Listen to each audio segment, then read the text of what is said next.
अगर आप भी चाहतनी कोहिनूर म्यूजिक के ऑडियो वीडियो सबसे पहले देखे खतीरा सुने खतीरा तो लाल बटन दबा के चैनल के सब्सक्राइब कर लीजा और साथ ही बेल आइकन के दबावल ना भूलिजा।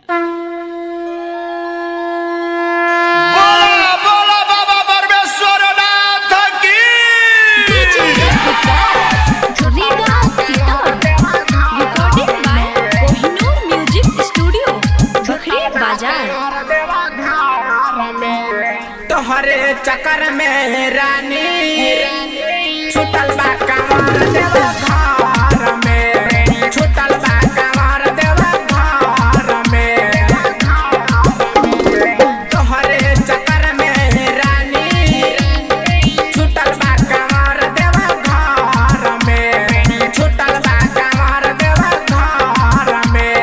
बोलो के बोलिया हमके फंसावला सब मीठी मीठी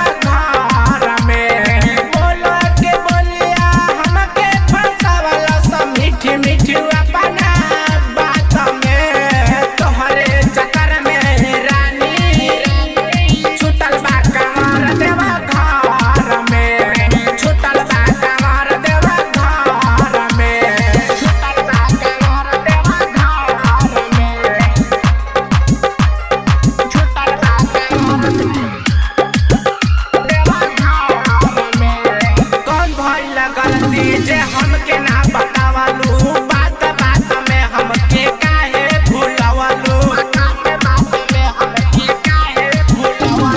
कौन भइल गलती जे हमके ना बतावलू बात बात में हमके काहे भूलवलू। खुश होके गइनी जलवा चढ़ाइनी हमहू दुनू जनी साथ में। तोहरे चक्कर में रानी छुटल बा कमर देवा घर में, छुटल बा कमर देवा घर में। तोहरे चक्कर में रानी छुटल बा कमर देवा घर में, छुटल बा कमर देवा घर में, छुटल बा कमर देवा घर में, छुटल बा कमर देवा घर में।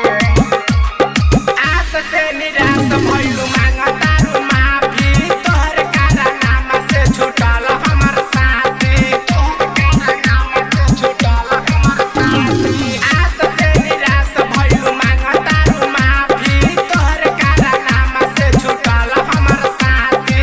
गावेले गीतिया बाबूलाल बिहारी रबिया लाग रहे साथ में। तोहरे चक्कर में रानी छुटल बा कमर देवा घर में, छुटल बा कमर देवा घर में।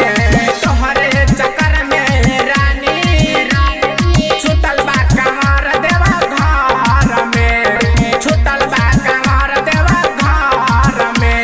Recording by Kohinoor music studio, Bakhri बाजार।